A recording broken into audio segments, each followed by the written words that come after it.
Peliknya, masalah dalam pengungkapan kasus Vina Cirebon hingga kini masih menjadi topik yang ramai diperbincangkan oleh khalayak luas. Ya, sejak kasus tersebut kembali diangkat dalam bentuk film, polemik ini pun kerap menimbulkan adanya teka-teki yang hingga sampai saat ini masih belum terpecahkan. Namun, di balik itu semua, ada pula fakta-fakta baru yang muncul di tengah proses penyelidikan. Dari beberapa fakta yang terungkap, terdapat pula poin di mana hal itu langsung menyita perhatian seorang kriminolog yang mencoba untuk menjabarkan poin penting dalam penindakan kasus Vina Cirebon yang saat ini semakin carut marut. Lantas, seperti apa pandangan kriminolog melihat penanganan yang kini tengah dilakukan oleh pihak kepolisian terhadap kasus Vina Cirebon? Jadi sebetulnya sebuah kasus itu yang berhak menyelesaikan kan adalah aparat yang berwenang. Tapi dalam hal ini sebetulnya masyarakat itu punya hak untuk ikut mengawal. Nah, kita bersyukur banget di Indonesia ini netizen itu sudah sangat-sangat luar biasa. Sehingga kasus ini menjadi sangat-sangat heboh. Walaupun dalam prakteknya ada yang bisa memberikan masukan baik, ada yang memberikan masukan tidak baik, karena kita tidak tahu netizen itu isinya siapa. Bahwa mungkin ada penyusup juga untuk mengacak-acak opini publik juga, itu juga masuk akal juga ya. Tetapi setidaknya ketika masyarakat itu sudah bereaksi, sudah merespon, artinya kasus ini adalah kasus yang besar. Kasus ini harus diperhatikan oleh semua orang, semua pihak termasuk presiden. Ya, saya rasa kan polisi memang wajib melakukan suatu pemeriksaan atau penyelidikan ya. Apa sebenarnya terjadi pada tahun 2016. Karena ini semua ini kan katanya, kan begitu. Propam yang punya wewenang untuk melakukan pemeriksaan perceraian. Nanti tunggu aja Propam bagaimana statement dari Propam, hasil pemeriksaannya, apa kesimpulannya, apakah memang tidak benar atau benar, kan begitu. Karena kebetulan kan Pak Rudi itu kan kebetulan ayah daripada korban Egy kan begitu. Otomatis lah sebagai seorang ayah maupun sebagai penegak hukum kan pasti juga merasa emosi, panas dan apa namanya kesal dan sebagainya ya udah pastilah itu. Tapi kan prosedurnya ini kan sudah dilakukan sesuai dengan prosedur hukum yang berlaku di Indonesia. Sebetulnya alat bukti itu sudah ada dalam undang-undang. Ada 5 alat bukti. Yang pertama adalah keterangan saksi, yang kedua keterangan ahli, yang ketiga itu surat, yang keempat itu petunjuk, yang kelima baru keterangan dari tersangka. Nah, keterangan-keterangan ini yang kita perlukan. Bahkan keterangan tersangka itu dijadikan nomor terakhir karena setiap tersangka pasti melakukan pembelaan. Gitu ya, sehingga yang harus kita perhatikan juga 4 hal tadi itu. Nah, dalam hal ini ada petunjuk itu apa saja? Petunjuk itu bisa jadi kejadian yang sebenarnya atau alat-alat yang menjadi pendukung seperti CCTV, lalu hasil otopsi, hasil dari forensik atau otopsi tadi ya, terus hasil dari psikolog forensik. Jadi itu pemeriksaan ini, dan yang belum keluar saat ini adalah hasil dari terbukanya rekaman dari percakapan baik melalui WhatsApp maupun aplikasi yang lain. Kalau satu orang menyatakan bahwa CCTV itu tidak bisa dijadikan alat bukti, mungkin kita bisa menghadirkan ahli IT yang lain untuk memberikan bukti atau menyatakan bahwa itu benar bisa dipercaya atau tidak. Karena keterangan dari satu orang itu mungkin tidak bisa menjadi bahan acuan. Jadi masalah ini sebenarnya tidak rumit bagi saya.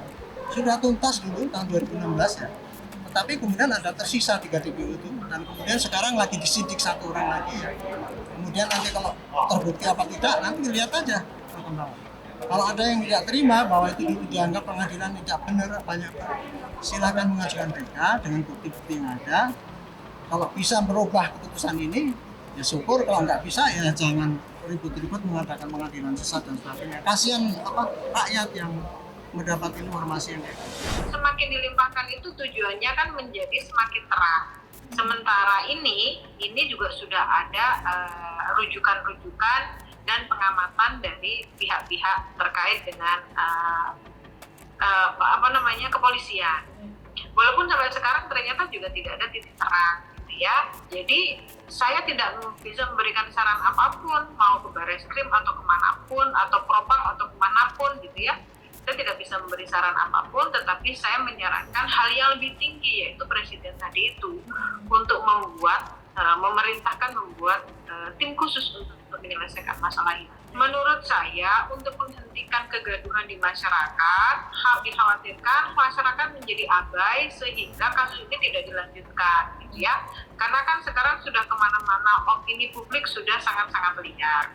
Harapan saya sih Presiden bisa memberikan tim khusus untuk melakukan penyelidikan ini, sehingga tidak ada lagi opini dari masyarakat, tetapi yang ada keterangan-keterangan yang keluar adalah keterangan dari juru bicara yang sudah ditentukan Presiden. Ini mungkin akan menjadi lebih valid dan lebih terarah. Kemudian ini juga menyelamatkan masyarakat lagi agar mereka tidak repot lagi untuk melakukan analisa-analisa yang belum tentu benar, karena masyarakat itu tidak didampingi dengan ahli, kecuali mereka juga mendapatkan informasi dari ahli. Ini yang seharusnya dilakukan. Itu saran dari saya.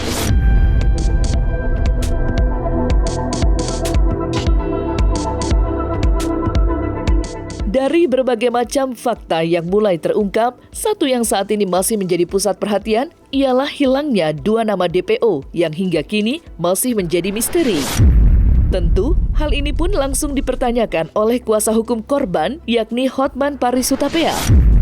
Akan tetapi, banyak pula yang menduga jika terdapat kesalahan prosedur dari tim penyidik sehingga timbul 2 nama DPO yang belakangan ini dianggap fiktif. Lantas, seperti apa kecurigaan Hotman Paris soal hilangnya 2 nama DPO yang sempat disebutkan dalam pengadilan itu? Sandiwara vonis dan putusan kasus pembunuhan Vina itu sangat janggal sekali kita lihat. Polisi dari awal ada 4 atau 5 DPO, akhirnya jadi 3. Sekarang tinggal 2. Tinggal 1. Terakhir tinggal Peggy. Kalau Peggy sudah divonis nanti, sepertinya penyidik akan menganggap kasus ini sudah selesai. Karena 2 dari DPO dianggap fiktif. Ya nggak perlu dong. Itu DPO sekarang sudah disidik kok. 1. Nanti yang 2 lagi kalau seandainya ketemu yang ada dan bisa disidik, itu ya pasti akan dicari lagi, asalkan ada bukti awal. Penyidikan itu dilakukan asal ada data awal untuk menentukan orang itu jadi tersangka, baru terus. Nah kalau yang 2 itu walaupun sudah putusan pengadilan dulu, kan dicabut keterangan mereka itu. Yang ada cuma si Peggy ini ada tambah. Itulah bisa dilakukan penyidikan. Bukannya yang 2 dulu kemudian kita dianggap apa itu yang mengatakan polisi menghilangkan DPO itu menghina pengadilan. Justru yang menuduh pengadilan sesat itulah yang menghina pengadilan menurut saya. Masalahnya dalam kasus ini bertolak belakang satu sama lain. Di perkara tahun 2016, 8 terpidana mengatakan itu bukan fiktif. Kok sekarang mengatakan fiktif? Di perkara 2018, 7 terpidana mengatakan Peggy terlibat, tapi nggak tahu Peggy yang mana. Tapi di BAP 2024, 5 terpidana mengatakan bukan Peggy. Jadi Peggy yang sekarang itu, dari 6 terpidana, 5 mengatakan bukan Peggy pelakunya. 1 mengatakan iya. Berarti 5 lawan 1. Memang dalam undang-undang tidak diatur kalau lebih banyak saksi apakah menang atau tidak. Cuma harusnya logikanya kalau saksi saya lebih banyak menyatakan Peggy tidak terlibat, harusnya tidak terlibat. Yang menjadi poin penting, yang menjadi pilar tegaknya itu adalah pihak kepolisian tentunya.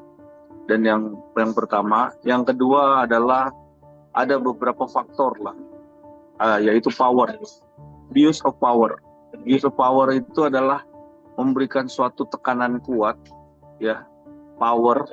Ya, tentunya ini kita belum tahu ya, tapi memang di dalam suatu dimanapun berada dalam proses kasus yang sedang ditangani, kalau yang dinamakan ada abuse of power itu ada namanya kekuatan, ya, kekuatan atau backingan yang kita lihat memang di sini sudah bukan rahasia umum lagi, ya, tapi memang itu adanya sehingga kasus yang sebenarnya kasus ini sudah bisa terkuak, tetapi dibuat supaya proses hukumnya seperti yang dimaksud dimau.